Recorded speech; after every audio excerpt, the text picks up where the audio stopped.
नमस्कार विद्यार्थी मित्रांनो, तर आजच्या लेक्चरमध्ये बघूया तुमच्या एक्झामचं स्ट्रक्चर कसं असणार आहे, त्यानंतर ग्रुप टाइमर म्हणजे काय, त्यानंतर तुम्हाला प्रत्येक सेक्शन नुसार तुमचं टाइम कसं मॅनेज करायचं आहे किंवा प्रत्येक सेक्शनला तुम्हाला किती टाइम द्यायचा आहे। त्यानंतर व्हिडिओच्या शेवटी आपण बघूया की तुम्ही जेव्हा एक्झामला जाल तेव्हा तुमची स्क्रीन कशी असणार आहे, तुम्हाला एक्झामची लँग्वेज कशी सिलेक्ट करायची आहे व एक्झाम देताना तुम्हाला कुठली काळजी घ्यायची आहे। तर ह्या संदर्भात आपण एक डेमो बघूया।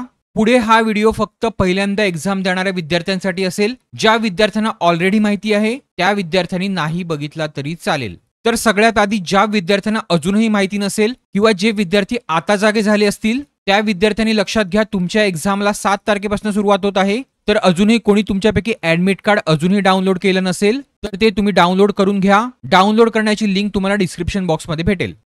तर आता बघा, तुम्हाला एनएमसी ने एक्झामचं स्ट्रक्चर हे दिलेलं आहे। तर आता काही पोस्टसाठी तुमचं एक्झामचं स्ट्रक्चर हे सेम असणार आहे, जसं की tax collector, junior clerk, accountant, library assistant. तर अशा काही पोस्टसाठी तुमचं एक्झामचं स्ट्रक्चर हे सेम असणार आहे। तर बघा, तुमची एक्झाम जी असणार आहे ती ग्रुपमध्ये होणार आहे, म्हणजे तुम्हाला ग्रुपमध्ये ह्या चारही सेक्शनवर काही प्रश्न हे विचारले जातील। म्हणजे काही म्हणजे किती, तर टोटल 25 प्रश्न येतील 30 मिनिटासाठी। तर आता हे एक्झॅक्टली काय आहे ते मी तुम्हाला सांगतो। तर जेव्हा तुमची एक्झामला सुरुवात होईल तेव्हा तुमचा ग्रुप ए हा पहिल्यांदा ऍक्टिव्हेट होईल आणि ग्रुप ए मध्ये तुमचे हे चारही सेक्शन तुमचे ऍक्टिव्हेट असतील आणि त्यामध्ये प्रत्येकी 7, 6, 6, 6 अशा प्रकारचे टोटल 25 प्रश्न हे तुमचे ऍक्टिव्हेट असतील। तर जेव्हा ग्रुप ए ऍक्टिव्हेट असेल तेव्हा तुम्ही ह्या सेक्शन मधल्या कुठलाही सेक्शन पहिल्यांदा अटेम्प्ट करू शकता आणि त्यासाठी तुम्हाला फक्त 30 मिनिटं भेटतील। म्हणजे जेव्हा तुमची एक्झाम स्टार्ट होईल तेव्हा तुमचं 30 मिनिटाचं टायमर हे चालू होईल।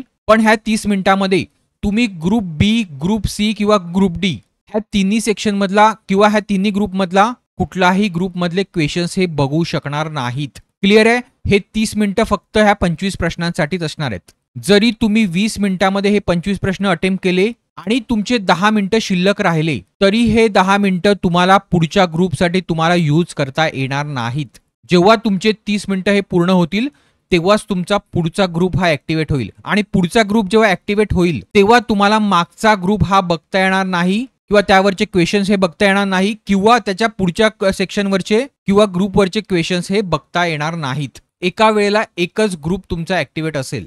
पुढे आता तुम्हाला ग्रुपनुसार जेवढे क्वेश्चन विचारले जातील त्या क्वेश्चनची संख्या इथे दिलेली आहे, तर हे सगळ्यांनी लक्षात घ्यायचंय। आता पुढची महत्वाची गोष्ट ती म्हणजे जेव्हा तुमची एक्झाम स्टार्ट होईल तेव्हा कोणीही मराठी आणि इंग्लिश सेक्शन सॉल्व्ह करायला घ्यायचा नाहीये, कारण शक्यतो एक्झामच्या सुरुवातीलाच तुम्हाला ते उतारा देतील मराठी किंवा इंग्लिश सेक्शनवरचा। जे तुमचे 25 प्रश्न विचारले जाणार आहेत मराठीवरचे, त्यामध्ये पहिला ग्रुप जेव्हा तुमचा ऍक्टिव्हेट होईल तेव्हा तुम्हाला कदाचित उतारा हा विचारला जाऊ शकतो, तसंच इंग्लिश संदर्भात सुद्धा। तर हे मी तुम्हाला का सांगतोय, कारण जेव्हा एक्झामला सुरुवात होते तेव्हा तुमचे पर्यवेक्षक जे असतात ते तुम्हाला काहीतरी इन्स्ट्रक्शन देत असतात। तर जेव्हा तुम्ही उतारा वाचायला घ्याल तेव्हा तुम्हाला त्यांच्या इन्स्ट्रक्शनमुळे वाचण्यामध्ये डिस्टर्बन्स येऊ शकतो व उतार्याचा एक्झॅक्ट मीनिंग तुम्हाला समजण्यास थोडंसं डिफिकल्ट येऊ शकते। त्यामुळे मी सांगेल किंवा माझं सजेशन असेल, तुम्ही ह्या 2 सेक्शन पैकी कुठलाही सेक्शन जो तुम्हाला इझी जात असेल तो तुम्ही आधी सॉल्व्ह करायला घ्यायचा आहे, नंतर तुम्हाला ह्या 2 सेक्शनकडे मूव्ह व्हायचं आहे। क्लिअर आहे? आता ह्या सेक्शन नुसार तुम्हाला टाइम कसं मॅनेज करायचं आहे। तर बघा, जनरल नॉलेज हा जो सेक्शन आहे ज्यावर तुम्हाला 6 प्रश्न हे विचारले जातील पहिल्या ग्रुपमध्ये, तर ह्या सेक्शनच्या ह्या 6 प्रश्नांसाठी फक्त तुम्हाला 2 मिनिटं ही मॅक्झिमम टाइम द्यायचं आहे। 2 मिनिटाच्या वरती तुम्हाला जायचं नाहीये, कारण हा सेक्शन जो असतो त्यामध्ये तुम्हाला जास्त काही विचार करावा लागत नाही, कारण एकतर तुम्हाला आन्सर येत असते किंवा येत नसते। तर जे पण आन्सर येते ते तुम्ही अटेम्प्ट करा, जे आन्सर येत नाही त्या संदर्भात जे तुम्हाला मोस्ट लाईकली ऑप्शन वाटतो तो सुद्धा अटेम्प्ट करून ठेवा आणि त्यासाठी मार्क फॉर रिव्ह्यू करून ठेवा। क्लिअर आहे? म्हणजे तुम्ही शेवटला जर टाइम उरला तर तिथे व्हिजिट करू शकता, पण मी सांगेल सगळ्यांनी अटेम्प्ट करून ठेवायचा आहे, कारण तुम्हाला ह्या एक्झाम मध्ये कुठलेही निगेटिव्ह मार्किंग नाही। तुम्हाला सगळेच्या सगळे 100 प्रश्न हे अटेम्प्ट करायचे आहेत। क्लिअर आहे? आता पुढचे 2 सेक्शन जे आहेत मराठी आणि इंग्रजी सेक्शन, ज्यावर तुम्हाला दोन्ही मिळून 13 प्रश्न हे विचारले जातील। तर ह्या 13 प्रश्नांसाठी मॅक्झिमम प्रत्येकी प्रश्नामागे 1 मिनिट इतका तुम्ही टाइम द्यायचा आहे, म्हणजे टोटल तुम्हाला 13 मिनिटच इतकं मॅक्झिमम टाइम हे द्यायचं आहे। तरी पण तुम्हाला ह्या 13 मिनिटांमध्ये काही टाइम सेव्ह करता आलं तर तुम्हाला सेव्ह करायचं आहे. कारण सगळ्यात जास्ती टाइम जर तुम्हाला कुठल्या सेक्शनसाठी द्यायचं आहे ते आहे तुमचं इंटेलेक्च्युअल टेस्ट. कारण ह्या सेक्शनमध्ये तुम्हाला मॅथ सुद्धा येणार आहे आणि रिझनिंग सुद्धा येणार आहे. तर ह्या सेक्शनसाठी मिनिमम 15 मिनिटं इतकं टाइम तुम्हाला ठेवायचंच आहे. क्लिअर आहे? बाकी ह्यामधलं तुम्ही काही टाइम सेव्ह करता आला तर ते सुद्धा तुम्हाला इथे यूज होईल. आणि शेवटचे 2 मिनिटं जेव्हा राहतील तेव्हा तुम्हाला जर मार्क फॉर रिव्ह्यू कुठलाही क्वेश्चन केला असेल तर तो तुम्ही व्हिजिट करू शकता आणि तुम्हाला जर आन्सर काही चेंज करायचं असेल तर ते सुद्धा तुम्ही करू शकता. आता ह्या स्ट्रक्चर बद्दल जर तुम्हाला काही डाऊट असेल तर तो तुम्ही मला कमेंट बॉक्समध्ये विचारू शकता. मी प्रत्येक कमेंटचा आन्सर हे करतो. तर आता हाच पॅटर्न तुम्हाला tax collector, junior clerk, accountant, library assistant तर ह्या 4 पोस्टसाठी तुम्हाला बघायला भेटेल. त्यामुळे मी प्रत्येक पोस्टचे एक्झाम स्ट्रक्चर हे काही इथे एक्सप्लेन करणार नाही. तुमच्यासाठी हे कॉमन असेल. आता पुढच्या काही पोस्ट आहेत त्या म्हणजे तुमच्या कॉम्प्युटर रिलेटेड पोस्ट, जसं की system analyst, programmer, hardware engineer आणि डेटा मॅनेजर. तर तुमचं एक्झाम स्ट्रक्चर ह्या प्रकारचं असेल. तर ह्या 4ही पोस्टसाठी हे सेम असेल. तुम्हाला तुमच्या सेक्शननुसार हे किती क्वेश्चन विचारले जातील ते सगळ्यांनी बघून घ्यायचं आहे. तुम्हाला ह्या स्ट्रक्चरमध्ये 40 हे टेक्निकल प्रश्न विचारले जाणार आहेत आणि 60 हे नॉन टेकवर तुम्हाला प्रश्न येणार आहेत. तर तुम्हालाही मी मागे सांगितल्याप्रमाणे टाइम हे तसंच मॅनेज करायचं आहे. मॅक्झिमम टाइम हे तुम्हाला इंटेलेक्च्युअल टेस्टसाठी द्यायचं आहे आणि स्टार्टिंगला तुम्ही डोमेन नॉलेज किंवा टेक्निकल सेक्शन सॉल्व्ह करायला घेतला तरी चालेल. आणि ह्या टेक्निकल सेक्शनसाठी जे 10 प्रश्न विचारले जातील त्यासाठी तुम्हाला कमी वेळ हा खर्च करायचा आहे. कारण इथे सुद्धा तुम्हाला जास्त विचार करण्याची गरज पडणार नाहीये, कारण क्वेश्चन हे मोस्टली थेरॉटिकल आणि सिंपल असणार आहेत. तर मॅक्झिमम टाइम इथे सुद्धा तुम्हाला इंटेलेक्च्युअल टेस्टसाठी द्यायचे आहेत, जे की मी सांगेल तुम्हाला तुमच्या 4 प्रश्न इथे विचारले जात आहेत त्याच्या दुप्पट द्यायचे आहेत. म्हणजे 8 मिनिटं हे तुम्हाला इथे खर्च करायचे आहेत. क्लिअर आहे? पुढे ह्या 2 सेक्शनसाठी 7 मिनिटं कव्हर केले तरी चालतील. तर हे मी मिनिमम टाइम सांगितलं आहे 8 मिनिटं. तुम्ही जास्तीत जास्त टाइम ठेवण्याचा प्रयत्न करा. तर ह्या 4 पोस्टसाठी तुम्हाला समजलं काय करायचं आहे. आता बघूया स्टेनोग्राफरचं. तर स्टेनोग्राफरसाठी सुद्धा तुम्हाला हे 4 सेक्शन असणार आहेत आणि प्रत्येक सेक्शनमध्ये तुम्हाला 15-15 प्रश्न हे विचारले जातील आणि त्या 15-15 प्रश्नांचं ग्रुप वाईज डिस्ट्रीब्युशन जे आहे ते तुम्हाला इथे दिलेलं आहे. तर हे तुम्ही व्यवस्थित बघून घ्या. परत मी एकदा सांगतो, तुम्हाला इथे मॅक्झिमम टाइम हे इंटेलेक्च्युअल टेस्टसाठी ठेवायचं आहे. बाकीचे जे सेक्शन आहेत ते तुम्हाला फास्टमध्येच अटेम्प्ट करायचे आहेत. ठीक आहे, जास्त विचार करण्याची गरज नाही. पुढे लॉ असिस्टंटचं जे आहे स्ट्रक्चर ते सुद्धा IT रिलेटेड पोस्टच्या विद्यार्थ्यांप्रमाणेच सेम असणार आहे. तुम्हाला सुद्धा 40 हे टेक्निकल प्रश्न येणार आहेत आणि जे तुमचे 60 प्रश्न आहेत ते तुमचे नॉन टेकवर येणार आहेत. तर तुम्हीही इथे इंटेलेक्च्युअल टेस्टसाठी मॅक्झिमम टाइम देण्याचा प्रयत्न करायचा आहे. पुढे निगेटिव्ह मार्किंग आहे का, तर मी आधीच सांगितलं व्हिडिओमध्ये की तुम्हाला निगेटिव्ह मार्किंग नाही. तुम्हाला 100च्या 100 प्रश्न हे पूर्णच्या पूर्ण अटेम्प्ट करायचे आहेत. कुठलाही प्रश्न लीव्ह करायचा नाहीये. क्लिअर आहे? तर हे सगळ्या पोस्टसाठी ऍप्लिकेबल आहे. परत मला विचारायचं नाहीये सर आमच्या पोस्टसाठी निगेटिव्ह मार्किंग आहे का नाही ते. क्लिअर आहे? आता पुढे जाण्याआधी जर तुम्हाला मी प्रिपेअर केलेल्या 1 वर्षाच्या करंट अफेअरच्या नोट्स हव्या असतील, ज्या की NMCs नाही तर खूप साऱ्या सरळ सेवा एक्झामसाठी तुम्हाला उपयोगी पडतील आणि त्या नोट्स इंग्लिश आणि मराठीमध्ये अवेलेबल आहेत, तर त्या तुम्हाला 151 रुपीजमध्ये भेटतील. पुढे मराठी, रिझनिंग आणि इंग्लिश सेक्शनच्या प्रॅक्टिससाठी काही ओल्ड TCSचे क्वेश्चन पेपर्स आहेत ते सुद्धा मी तुम्हाला ह्यासोबत फ्री देणार आहे. प्लस टेक्निकलचे म्हणजे फक्त क्लर्क ह्या पोस्टसाठीचे माझ्याकडे काही क्वेश्चन पेपर्स आहेत ते सुद्धा मी तुम्हाला ह्यासोबतच फ्री देणार आहे.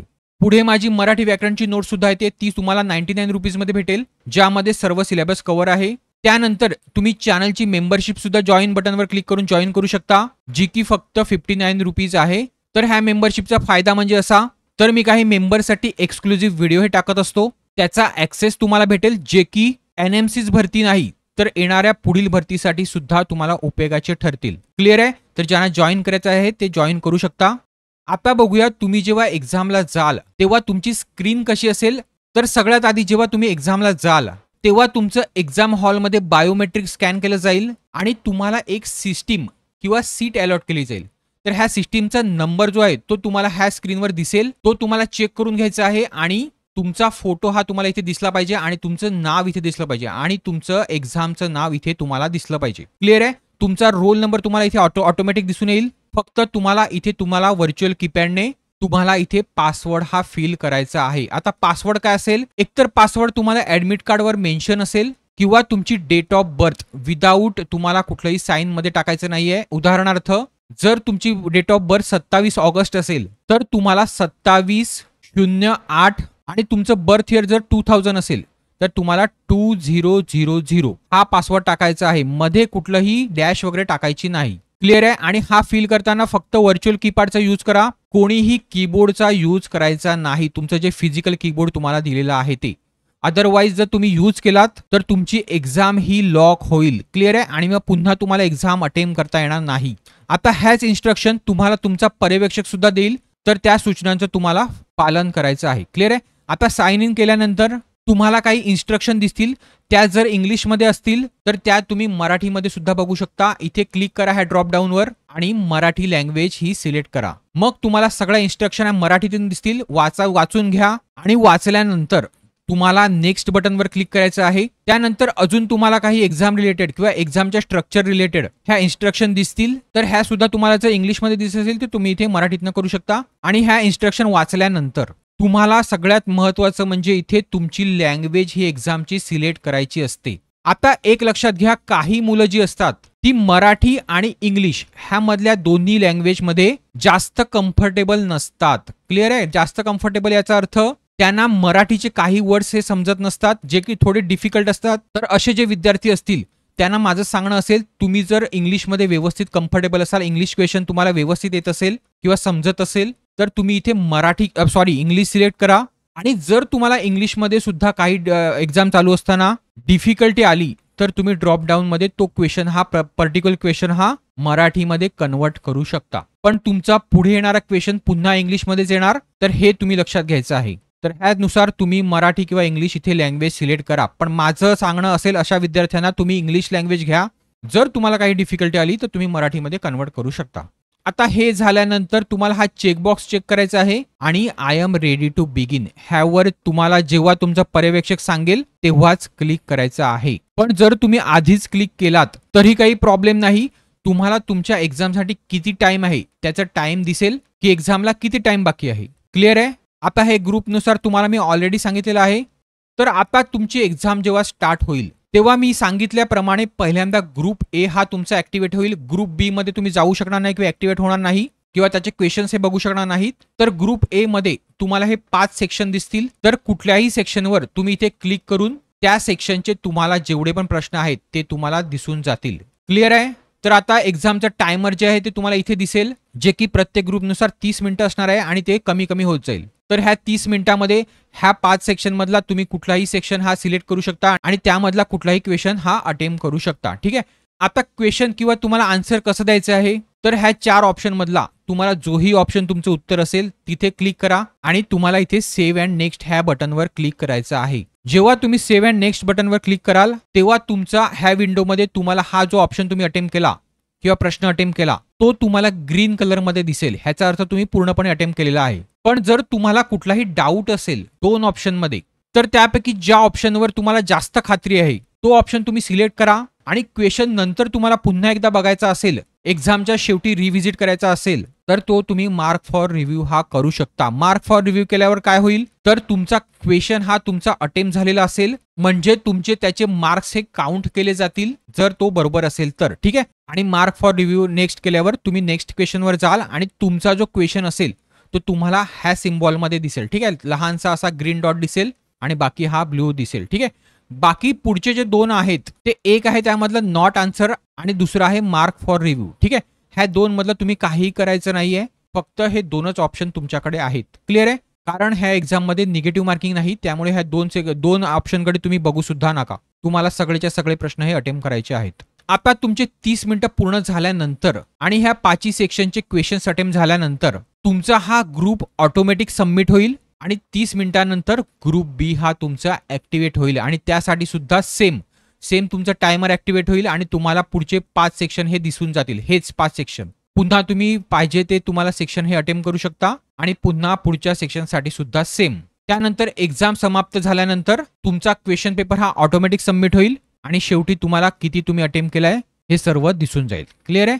पुढे तुम्ही एक्झाम चालू असताना इथे आय बटनवर क्लिक करून बघू शकता की तुम्ही किती आन्सर केलेले आहेत किंवा किती नाही आन्सर केलेले आहेत आणि किती प्रश्न हे अजूनही बघितलेले नाहीत. क्लिअर आहे. पुन्हा मी एकदा सांगतो, सगळ्यांना 100 प्रश्न अटेम्प्ट करायचे आहेत. त्यानंतर मी मागे सांगितल्याप्रमाणे जर तुम्ही इंग्लिश लँग्वेज ही डिफॉल्ट म्हणून सिलेक्ट केली असेल तर प्रत्येक प्रश्न हा तुम्हाला इंग्लिशमध्ये दिसेल पण जर तुम्हाला तो मराठीमधनं बघायचा असेल तर इथे ड्रॉप डाऊन मध्ये जा आणि मराठी लँग्वेज सिलेक्ट करा. मग तुम्हाला पर्टिक्युलर जो क्वेश्चन तुम्ही सिलेक्ट केला आहे तो तुम्हाला मराठीमध्ये दिसेल. ठीक आहे, पुढचा क्वेश्चन पुन्हा इंग्लिशमध्येच येणार.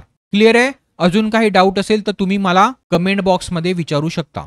तर चला, होप करतो हा व्हिडिओ तुम्हाला आवडला असेल, आणि आवडला असेल तर प्लीज लाईक करायला विसरू नका आणि व्हिडिओला जास्तीत जास्त शेअर करायला विसरू नका. आणि ज्यांनी अजूनही चॅनल सबस्क्राईब केलं नसेल तर तुम्ही सबस्क्राईब करून द्यायचं आहे, कारण मी अजूनही काही व्हिडिओ तुमच्यासाठी आणणार आहे. आणि ज्या विद्यार्थ्यांनी अजूनही टेलिग्राम चॅनल जॉईन केलं आहे त्यांनी जॉईन करून घ्या. त्याची लिंक तुम्हाला डिस्क्रिप्शन बॉक्समध्ये भेटेल. चला, थँक्यू आणि ऑल द बेस्ट.